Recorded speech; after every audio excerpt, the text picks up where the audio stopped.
जनाब आली खुश आमदीद सैयद गालिब आगा साहब और डॉक्टर आयशा साहब हमारे साथ हैं। अस्सलाम वालेकुम, खैरियत से जी? खैरियत से गालिब साहब, ठीक ठाक है अल्हम्दुलिल्लाह। जज़ाकल्लाह, ज़बरदस्त। अच्छा जी, बहुत सारे सवालात हैं लेकिन ज़ाहिर है दामन वक्त में गुंजाइश बहुत कम होती है। वो पूछ रहे जी डॉक्टर साहब बताएं, पिछले साल ईद पर, अब ईद के सवाल आना शुरू हो गए जी क्योंकि अब ईद का माहौल बनना शुरू हो गया है। पहले 27वीं मना लें, आज फिर ईद के माहौल में है। पिछले साल ईद पर मेहंदी लगवाई थी जिससे बहुत बुरा इन्फेक्शन हो गया, तो क्या घर की चीज़ों से मेहंदी बन सकती है ताकि फिक्र ना हो? होममेड मेहंदी हो सकती है जी? हो सकती है होममेड मेहंदी, और मेरे ख्याल में ऐसा ही करना चाहिए। मेहंदी लासोनिया एनॉर्मस बहुत अच्छी चीज़ है और बहुत पुरानी चीज़ है, मतलब 1200 कबल मसीह में भी इस्तेमाल की जाती थी। उस वक़्त तो लोगों को अगर बुखार भी हो रहा होता था तो मेहंदी के पत्ते कूट के बाकायदा लगाया जाता था। अच्छा। ठंडक देती है, स्ट्रेस को दूर करती है, बहुत अच्छी चीज़ है। लेकिन हमारे यहाँ जो है तेज़ रंग लाने के चक्कर में इसमें इस कदर केमिकल डाल देते हैं कि बाकायदा अब तो इतनी शदीद इन्फेक्शन, डर्मेटाइटिस, बाकायदा लोगों के हाथ जल जाते हैं। अच्छा, जिन लोगों को अगर ग्लूकोज 6 फॉस्फेट डिहाइड्रोजनेज एक एंजाइम है, उसकी डेफिशिएंसी है, वो लोग मेहंदी का इस्तेमाल ना करें। बाकायदा उनके ब्लड क्लॉट्स हो जाते हैं, ब्लीडिंग हो जाती है, एक एमरजेंसी हो जाती है। घर में चीज़ें मौजूद होती हैं, आप उसमें घर में मेहंदी खुद बना सकते हैं। 2 चम्मच आपने चाय की पत्ती के लेने, ठीक है, और उसमें पानी को बॉईल कीजिए। पानी को बॉईल करने के बाद आपने 2 चम्मच चाय की पत्ती डाली, 1 चम्मच आप चीनी उसमें डालिए। उसके बाद 7 से 8 लौंग आपने उसके अंदर डालने हैं और 1 चम्मच मैदा। अच्छे तरीक़े से आप इसको गाढ़ा कर लीजिए। ये स्टिक्स होती हैं, झाड़ू का तिनका अगर आपको बारीक लगानी है, और उससे थोड़ी सी मोटी स्टिक लेके आप इसको अच्छा सा डिज़ाइन बनाइए। कम से कम आपको ये टेंशन तो नहीं रहेगी कि आपने बाज़ार में जाके मेहंदी लगवाई और उसके बाद आपको इन्फेक्शन हो गई, पता नहीं वो कितनी पुरानी मेहंदी थी। अच्छा, अगर आपको ज़रा ज़्यादा अपने हाथों का हिस्सा कवर करना है तो हिना के पत्ते, मेहंदी के पत्ते आराम से मिल जाते हैं, सब्ज़ी वाले के पास से भी मिल जाते हैं। आप इसका पौधा लगवा सकते हैं, उसको कूट लीजिए सिल पे। ग्रीन होनी चाहिए, बाज़ार वाली मेहंदी काले रंग की होती है, दैट मीन्स कि उसमें केमिकल मिला हुआ है। 3 पत्ते आप उसके ले लीजिए, 3 चम्मच बड़े, ठीक है, और उसके बाद इसी मिक्सचर के अंदर आप उसको ऐड कर दें 3 table spoon powder, Hina powder, और पूरा जो 1 लेमन है उसको स्क्वीज़ कर दें। इतनी बेहतरीन मेहंदी लगती है, बाकायदा उसकी खुशबू आती है। मेहंदी का मतलब है कि खुशबू आए। केमिकल वाली जो मेहंदी है उससे लोगों के हाथों पे बाकायदा दाने बन रहे हैं, फोड़े बन रहे हैं, उसका फ़ायदा नहीं है। तो ये सिर्फ घर की चीज़ें हैं जिसमें चाय की पत्ती इस्तेमाल हो रही है, लेमन इस्तेमाल हो रहा है, लौंग इस्तेमाल हो रहा है, और बेहतरीन डिज़ाइन आप बनाएं। ज़बरदस्त, क्या बात है। तो गालिब साहब आप क्या तिब्बे नबी के हवाले से आप कुछ बताएंगे जो आप इस रोज़ाना को एक टॉपिक बताते हैं? सर, तेल लगाना, जिस्म पे तेल लगाना और तेल का इस्तेमाल किस तरह और कैसे हो सकता है। आप सल्लल्लाहु अलैहि वसल्लम जैतून का तेल लगाया भी करते थे अपने जिस्म पर, सर पर, और इसके साथ साथ जो है वो पिया भी करते थे, जिसने हमने पिछले प्रोग्राम्स में डिस्कस भी किया है। जो जैतून के तेल पे हमने बहुत तफसील से एक प्रोग्राम किया। डिफरेंट तेल हमारी बॉडी पे डिफरेंट अंदाज से असर अंदाज होते हैं। जैसे कि अगर लगाया जाए तो बच्चों के हाफजे को तेज़ करने के लिए नारियल का तेल, अगर बच्चों को 1 चाय का चमचा रात को सोने से पहले पिलाया जाए, एक्स्ट्रा वर्जिन नारियल का तेल, तो बच्चों का हाफजा भी तेज़ होता है और आईसाइट तेज़ होती है। जो बच्चे पढ़ाई में कमज़ोर हैं, याददाश्त जिनकी वीक है, उनको 1 चाय का चमचा एक्स्ट्रा वर्जिन कोकोनट ऑयल दिया जा सकता है। बच्चों की कदगन क्यों है इस पर? अगर जो हाफजे का इशू तो हाफजे का उम्र के साथ साथ और सीरियस होता है लोग। बिल्कुल दिया जा सकता है। हार्ट पेशेंट्स को नॉर्मली कोकोनट ऑयल मना किया जाता है। मैंने इसलिए बच्चों कोलेस्ट्रॉल लेवल्स की वजह से, अच्छा, सही है, बच्चों का, क्योंकि पढ़ाई में माशाल्लाह एक आजकल बहुत ज़्यादा वो है बच्चों का फर्स्ट आने का एक वो, तो इस वजह से जो मैंने कहा कि बच्चों के लिए ज़्यादा बेहतर है, बल्कि बड़े भी इस्तेमाल कर सकते हैं, उनको भी उतना ही फ़ायदा होगा। कोकोनट ऑयल पिया भी जा सकता है और सर पर लगाने के लिए कोकोनट ऑयल एक बहुत अच्छी, लेकिन कोलेस्ट्रॉल के इश्यूज है तो वो लगाया जा सकता है, पिए नहीं, बट लगाया ज़रूर जा सकता है। दूसरी चीज़, जैसे अगर हमने इसकी बात की तो कोकोनट ऑयल क्योंकि सर्दियों में जम जाता है तो बालों में ड्राइनेस पैदा कर सकता है। तो सर्दियों का जब मौसम आए तो आलमंड ऑयल, जिसको हम बादाम का तेल कहते हैं, मीठे बादाम का तेल लगाया जाए, और गर्मियों में नारियल का तेल लगाया जाए, तो ये हाफजे को भी तेज़ करेगा, बालों को भी अच्छा रखेगा, और इसके साथ साथ नज़र को, आई साइट को भी तेज़ रखेगा। अच्छा, एक कॉमनली हमारे यहाँ एक चीज़ अभी बहुत थोड़े अर्से पहले एक मशहूर हुई, नाफ में तेल डालना, बेली बटन में तेल का इस्तेमाल।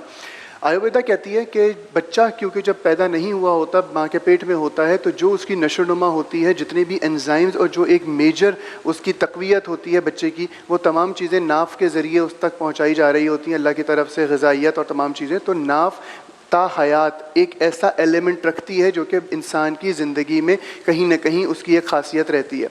इसके लिए बहुत सारे अलग अलग थॉट्स हैं, लेकिन क्योंकि कुछ लोग कहते हैं कि लगाना सेफ़ है, कुछ लोग कहते हैं इसका कोई फ़ायदा नहीं है, लेकिन मैं अपने पेशेंट से कम से कम ये रिक्वेस्ट करता हूँ, क्योंकि इस चीज़ का कोई खुदा ना ख्वास्ता नुकसान नहीं है, साइड इफ़ेक्ट किसी चीज़ का नहीं है, तो अगर आपको फ़ायदा नहीं भी मिलेगा लेकिन नुकसान का कोई चांस नहीं है तो ज़रूर लगाया जा सकता है।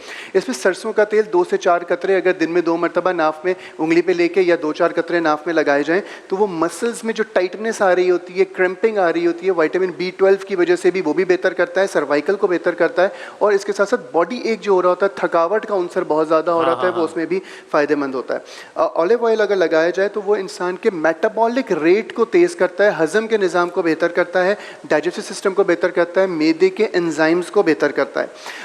नीम का तेल जो कि इन दुनिया में सबसे बेहतर एंटीसेप्टिक और एंटी फंगल तेल माना जाता है, तो नीम का तेल अगर नाफ में लगाया जाए तो एक तो सबसे पहली चीज़ कि नाफ की सफाई के लिए नीम का तेल एक बहुत अच्छी दवा है, बल्कि इसके साथ साथ जो फंगल इन्फेक्शन या बैक्टीरियल इन्फेक्शन हो जाते हैं जिसकी वजह से खुदा न खास्ता मसाइल होते हैं तो वो भी बेहतर होते हैं। और अगेन जैसे हमने कोकोनट ऑयल का जिक्र किया पीने के लिए और लगाने के लिए, तो कोकोनट ऑयल अगर नाफ में डाला जाए तो उससे भी हम जो हाफजा है उसको बेहतर कर सकते हैं। इसके साथ साथ जो है वो आपकी नज़र के लिए भी एक बेहतरीन दवा साबित हो सकता है कोकोनट ऑयल।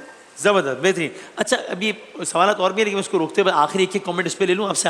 गालिब साहब ने बात की बड़ी इंपॉर्टेंट की बच्चों में फर्स्ट आने का, और ये होता है थोड़ा सा पेरेंट्स को भी इस बात पर तवज्जो देनी चाहिए कि बिल्कुल अच्छी बात है कि बच्चों को ज़ाहिर पढ़ाई में अच्छा होना चाहिए, कोशिश होनी चाहिए, ख्वाहिश होनी चाहिए, लेकिन क्या आपको ये फील होता है कि आपके पास केसेस आते हैं उससे कि कभी कभी इतना ज़्यादा ओवर स्ट्रेस कर देता है इस बात पे कि पहली पोजीशन ही आना है, रजिया फुप्पो का बेटा आ गया पहली, तुम नहीं आए पहले पोजीशन पे, और वो बच्चा भी अजीब कॉम्प्लेक्स में हो जाता है कि हर बच्चे में कोई सलाहियत है और कुछ सलाहियत नहीं है, कुछ हर बच्चा किसी चीज़ में अच्छा होगा और किसी में नहीं होगा।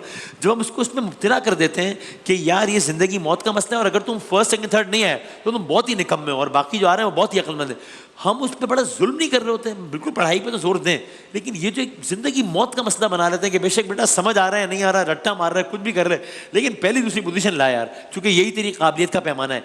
इससे फिर उस बच्चे में बाद में एहसास कमतरी, स्ट्रेस, ये सब डेवलप नहीं होता? ये बहुत ज़्यादा डेवलप हो जाता है। दूसरी बात यह है कि बच्चे को इतना स्ट्रेस कर देना, इतना ओवरबर्डन कर देना। देखिए, हर बच्चा इस दुनिया में कोई ना कोई हुनर, कोई ना कोई ऐसी ख़ास खूबी लेके पैदा होता है, लेकिन माँ बाप का काम है कि उसकी तरबियत पे, उसकी सलाहियत को उभारना और उसको तराशना, लेकिन उसको ग्रेड्स के लिए बहुत ज़्यादा ओवर स्ट्रेस्ड कर देना उसका कोई फ़ायदा नहीं है, उससे वो कॉम्प्लेक्स में मुब्तला ज़रूर होगा।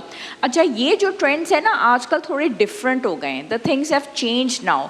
Now your child should be good at studies. Yes, now your child should be good at studies and he should be smart. ठीक है, वो स्मार्ट हो बोलने में, उसका बोलने का स्टाइल वो स्मार्ट हो, लेकिन ये कि ये जब हम उसको प्रेशराइज कर देते हैं कि तुम्हें थ्रू आउट ए ग्रेड्स लेके आने हैं। मैंने बहुत सारे बच्चे देखे हैं जिनके थ्रू आउट ए स्टार्स थे, लेकिन आगे चल के वो अपने प्रोफेशनल करियर के अंदर वो बात नहीं हासिल कर सके, इंटरव्यूज में नहीं रह सके। तो फिर अगर आपका बच्चा गुड एट स्टडीज है and he smart, he is confident, तो वो एक्सेल कर जाएगा। देन फिर numbers are irrelevant, they are secondary. Yes, numbers are irrelevant. सिर्फ एक दो बातें अर्ज करूंगा। अगर किसी के 4 बच्चे हैं तो ज़रूरी नहीं कि चारों बच्चे फर्स्ट आने वाले हों। चाहे तरबियत भी एक है, खुराक भी एक है, माहौल भी एक है, लेकिन ज़रूरी नहीं वो एक बच्चा एक नेचर लेकर पैदा हो। तो यकीनन ये डिफ्रेंशिएशन माँ बाप को करना चाहिए, और ये जो गधे घोड़ों की रेस है माजरत के साथ, उसमें बिल्कुल ऐसा नहीं लग जाना चाहिए कि इंसान अपनी बाकी लाइफ को भूल जाए। और इससे बहुत सारी चीज़ें एहसास कमतरी, मैं अगर अपने एक बेटे को दूसरे बेटे से कंपेयर कर रहा हूँ तो मेरे दूसरे बेटा जो कम है पढ़ाई में, वो उससे हल्के हल्के कहीं ना कहीं जेलसी उसमें फैक्टर आ जाएगा, जो कि बड़े होने तक उसमें रहेगा, और वो फिर जिंदगी में बहुत सारे मामला में किसी भी सूरत में जाहिर हो सकता है, किसी भी सूरत में जाहिर होगा, वो बहुत एक्स्ट्रा जाकर खराबी पैदा कर सकता है। जहाँ तक ताल्लुक है इन तमाम चीज़ों का सर, डिग्री में कहीं नहीं लिखा होता कि आपके इतने ग्रेड्स थे इधर से लेके यहाँ तक। डिग्री में सिर्फ ये लिखा होता है कि आपने ये पास किया है। तो मेहनत डिग्री के लिए करें, अच्छा इंसान बनने की कोशिश करें। आपने जो भी पढ़ाई की है, चाहे आप डॉक्टर बने, चाहे इंजीनियर बने, या कोई बिजनेस कर रहे हैं या किसी और जॉब पर हैं, आपको अपना 100% अल्लाह को हाजिर नाज़िर जान के देना चाहिए, बस। उसके अलावा और कुछ भी नहीं है दुनिया में। अपनी तबीयत पे, अपनी तरबियत पे भरोसा रखें। बच्चों का आगे मुस्तकबिल अच्छा होता है, अपने ऊपर भरोसा रखने की ज़रूरत है। ज़बरदस्त, ज़बरदस्त, बहुत बहुत बहुत नवाज़ है, बहुत शुक्रिया। मैंने कहा अभी आखिरी नशिस्त हो रही है तो ज़रा बिल्कुल एग्जैक्टली दवाओं से हट के भी कुछ जो सजेशन हो That's सके important. वो भी हम जरा बहुत ज़रूरी शामिल है। करें। So thank you very much. इंशाल्लाह एक ब्रेक लेते हैं, ब्रेक के बाद दोबारा हाजिर होते हैं इंशाल्लाह।